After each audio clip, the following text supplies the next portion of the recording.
My wife demanded I fund her sister's $80,000 wedding while refusing to contribute to ours. I divorced her and exposed her greed. I'm 34, and up until a few months ago, I thought I had a stable, loving marriage. My wife, 32, and I had been together for 5 years, married for 2. Things were good at first, or at least they seemed that way. She was supportive, driven, and had a strong connection to her family. I thought that was a positive thing. I figured being close with her parents and sister meant she valued relationships. I didn't realize how much her family's influence would bleed into every corner of our lives. Her younger sister was the favorite. Let's just call her Sister. Sister has never held a full-time job and hops from one boyfriend to the next while relying on her parents to fund her lifestyle. My wife used to complain about how spoiled her sister was, but after we got married, she started defending her behavior more and more. It was like she flipped a switch the second we said, "I do." The issues started becoming more obvious about 6 months ago when we began planning a proper wedding reception. We got married during COVID in a small courthouse ceremony, and the plan had always been to celebrate with friends and family later. I was excited to finally have a day to share with everyone, but my wife wasn't nearly as enthusiastic. Every idea I suggested was shot down. I'd bring up renting a venue and she'd say, "Why spend money on that? Let's just do it in my parents' backyard." When I mentioned catering, she'd tell me, "We don't need all that. A potluck would be more personal." At first, I thought she was just being practical. I figured she didn't want to go overboard, which I respected.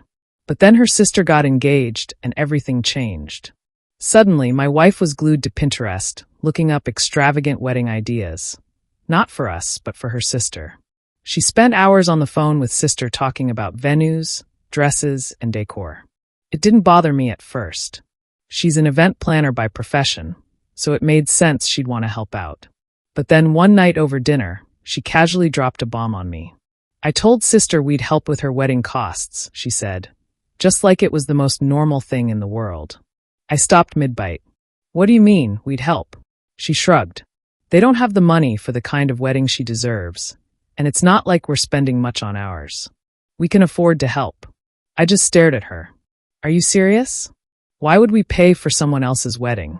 Especially when you're the one insisting we cut back on our own." She rolled her eyes like I was the one being unreasonable. "It's not just someone else. It's my sister. You don't understand because you're so focused on money." I told her flat out that we weren't paying for sister's wedding, and she dropped it, for the moment. But over the next few weeks, she kept bringing it up. At first, it was small things like asking if we could cover the flowers or the cake. I said no every time. Then one day, she sat me down with an itemized list of wedding expenses she expected us to pay for. The total was over $80,000. She wanted us to pay for the venue, catering, flowers, and even part of sister's designer dress. I laughed out loud. "Are you out of your mind? We don't have $80,000 lying around." "You make good money," she said. "We can take out a loan or use your savings." "My savings?" I asked. "You want me to drain my savings for your sister's wedding when you won't even let us spend a fraction of that on our own?" She crossed her arms. "It's different. This is about family. You just don't understand because you're too focused on yourself." That was the beginning of the end. A few weeks later, her family hosted a dinner. Her parents, sister, and sister's fiancé were all there. At some point during the meal, her dad raised a glass and said, "We're so grateful to wife and me for helping make sister's dream wedding a reality. It means so much to us." Everyone started clapping. I sat there frozen, trying to figure out what was happening. After dinner, I pulled my wife aside. "What the hell was that about? What did you tell them?" She looked sheepish.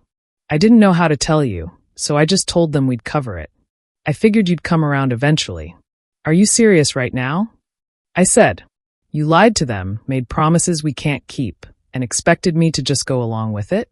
What is wrong with you?" She started crying and said I was overreacting. "You're making such a big deal out of nothing. It's just money." "It's not about the money," I snapped. "It's about respect.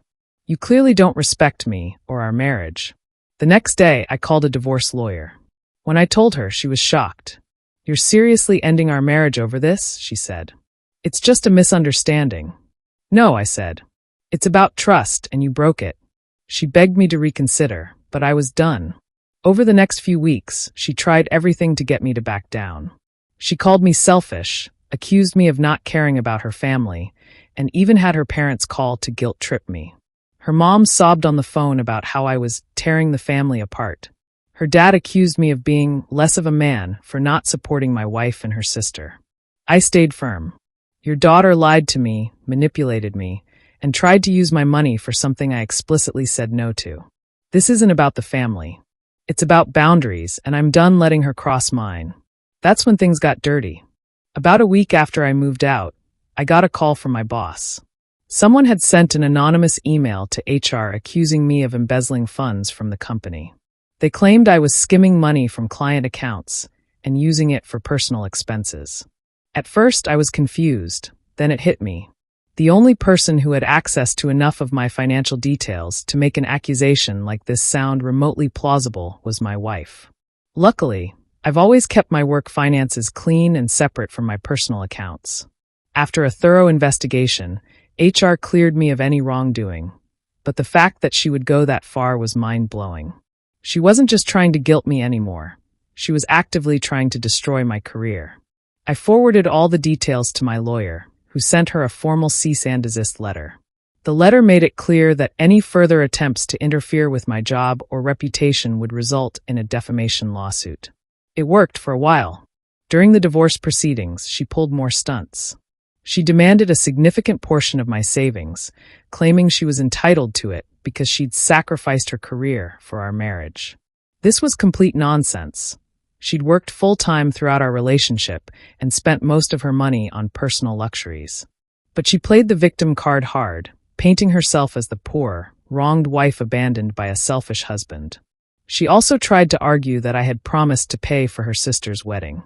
Her family even submitted written statements saying I'd agreed to cover the costs.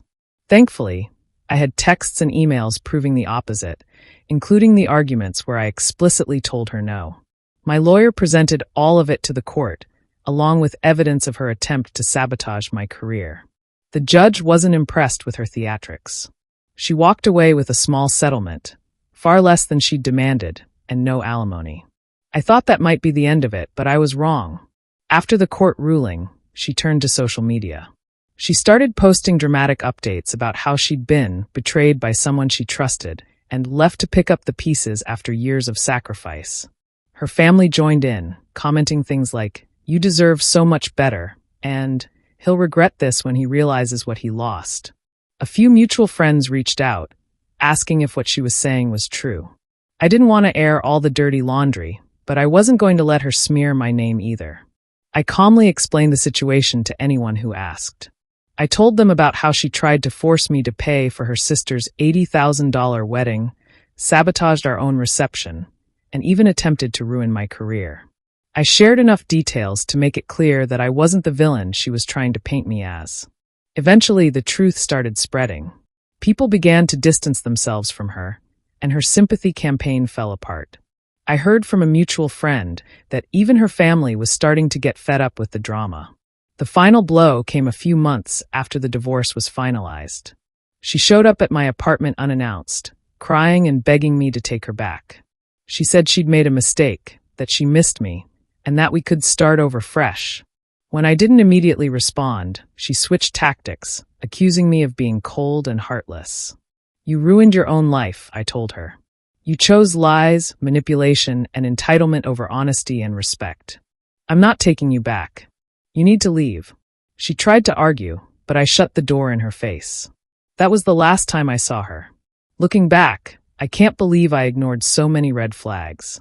Her obsession with her family, her entitlement, and her willingness to manipulate and lie were all there from the beginning. I just didn't want to see them. Love makes you blind sometimes, but I've learned my lesson. The divorce was messy and painful, but it was worth it. I'm finally free to live my life without her toxic influence. If there's one thing I've learned, it's that respect and trust are non-negotiable in a relationship. Without them, there's nothing worth saving.